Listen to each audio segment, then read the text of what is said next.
بسم اللہ والصلاة والسلام علی رسول اللہ، اما بعد۔ یہ صفحہ نمبر ہے 160،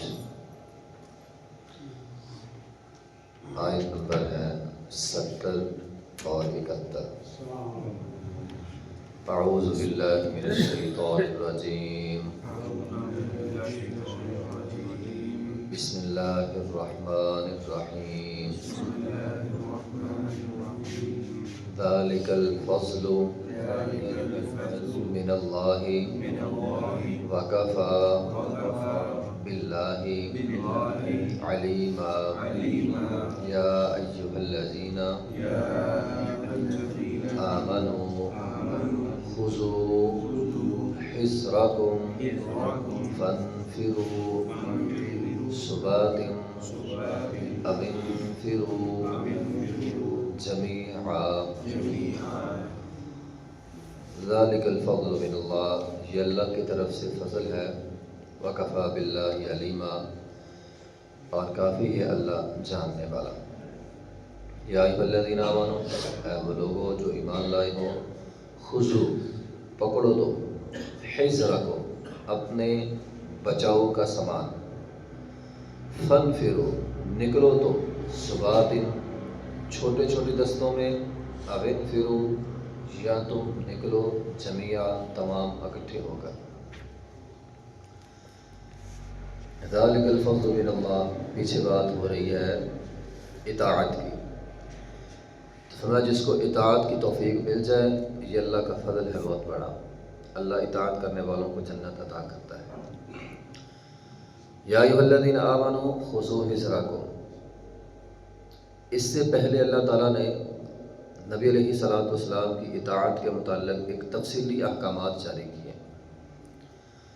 جب اطاعت پہ پکا کر لیا تو فرمایا اب جو بھی رسول اللہ صلی اللہ علیہ وسلم فرمائیں گے اس کو ماننا لازم ہوگا۔ ساتھ ہی اب اس آیت میں جہاد کا حکم دے دیا، فرمایا جہاد کرنا ہے، چھوٹے دستوں میں بڑے دستوں میں نکلو جہاد کرو۔ اصل میں اس آیت کے پیچھے ایک پس منظر ہے غزوہ احد۔ غزوہ احد کی جو بظاہر شکست تھی نا،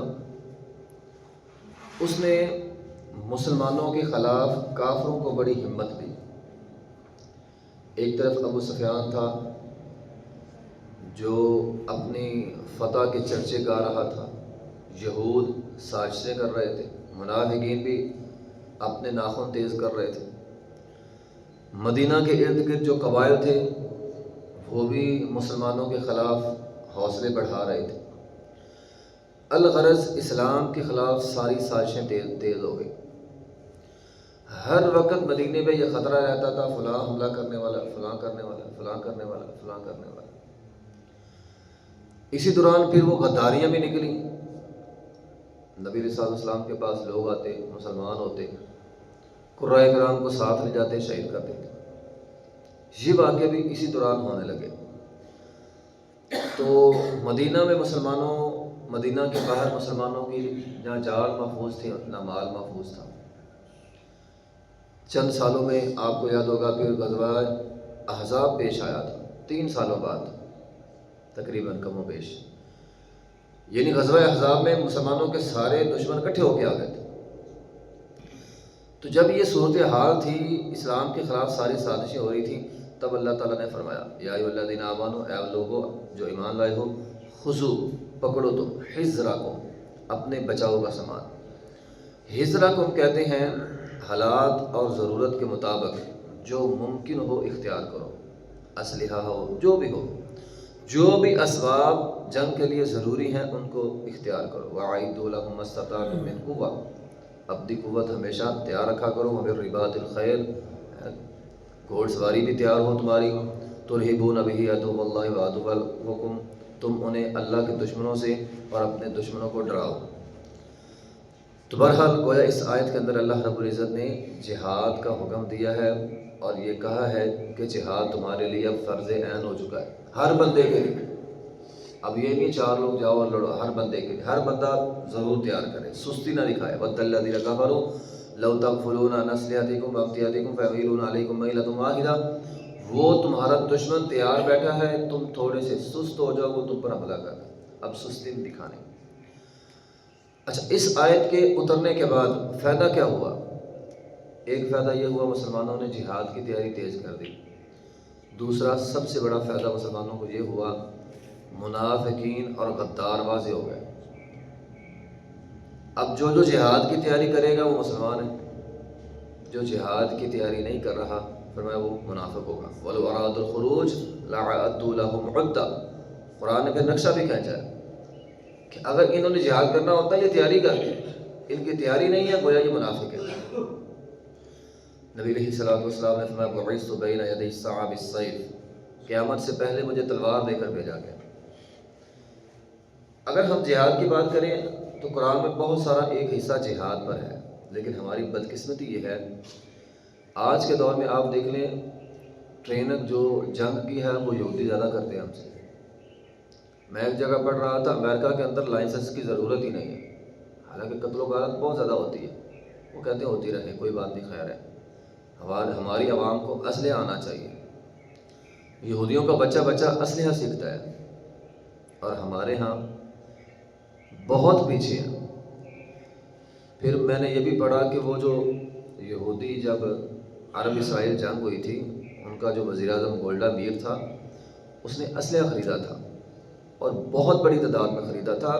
उस जंग के बाद जब उसका एक इंटरव्यू हुआ, अरब साहबी ने उसका इंटरव्यू लिया था कि आपको इतना बड़ा असलहा ख़रीदने की नौबत कहाँ से पेश आई, आपने ये कहाँ से देखा? उसने कहा जब मैं मर जाऊँगा मेरा ये इंटरव्यू शाया कर देना, अभी नहीं करना, लेकिन बात तुझे अभी बताने लगा हूँ। क्या बात है? उसने कहा ये सारी बातें मैंने नबी अलैहिस्सलातु वस्सलाम से सीखी हैं, मुसलमानों के पैगंबर से सीखी हैं। जब वो फौत हुआ था, घर में जौ खाने के लिए नहीं थे, यहूदियों के यहाँ अपनी ज़रा गिरवी रखा के जौ खरीदे थे, लेकिन घर के अंदर 9 तलवारें निकली थी। तो मैंने वहाँ से सीखा है कि असलहा होना चाहिए, असलहे की ट्रेनिंग होनी चाहिए। आप अंदाज़ा लगाएं, यहूदी इस वक्त 2 चीज़ों में सबसे आगे, तालीम में आगे, असलहे में आगे, और हम इन दोनों में पीछे। फ़लस्तीन में सबसे पहले उन्होंने यूनिवर्सिटी बनाई थी पढ़ने के लिए, तालीम में, असले में वो हम सबसे आगे, और हमें उन्होंने लगा दिया है मोबाइलों पे, ना तालीम रही ना असलहा रहा, कुछ भी नहीं रहा। तो इन दोनों की वजह से आज क्या हो गया, वो हम पे मुसल्लत हो चुके हैं। इल्मी लिहाज से भी मैं तो ये कहता हूँ, अगर कोई बंदा टेक्नोलॉजी सीखता है, अगर उसका जहन ये है ना कि मैंने दुश्मन को शिकस्त देनी है, तो वो भी उसका जिहाद है। आज जंगें सिर्फ असले की नहीं होती, टेक्नोलॉजी की भी जंग होती है। तो बहरहाल कुरान ने इस आयत के अंदर हमें हुक्म दिया है कि अपना बचाव का सामान, हिज़्रकुम, अपने बचाव का सामान जो है वो तैयार रखो। फ़न फिरो, निकलो तो तेज़ी के साथ। सुबातिन कहते हैं छोटे छोटे लश्करों को, छोटे छोटे दस्ते, 2, 4, 5, 6, 8, 10, जब भी निकलना है लश्कर की शरत में निकलो। अब इन फिरो जमिया, या सारे इकट्ठे होकर निकलो। तो कुरान ने इस आयत में फिर मुसलमानों को जिहाद का हुक्म दिया। मुसलमान फिर नबी अलैहिस्सलातु वस्सलाम बहुत सारे मौके पे आता है, मदीना में ख़तरा होता है, अकेले निकल जाते, चंद सहाबा को लेकर छोटे छोटे दस्ते रवाना कर देते। तो फिर इसके बाद जो है वो जिहादी सरगर्मियाँ बहुत तेज़ हो गई। वाखिर दावाना।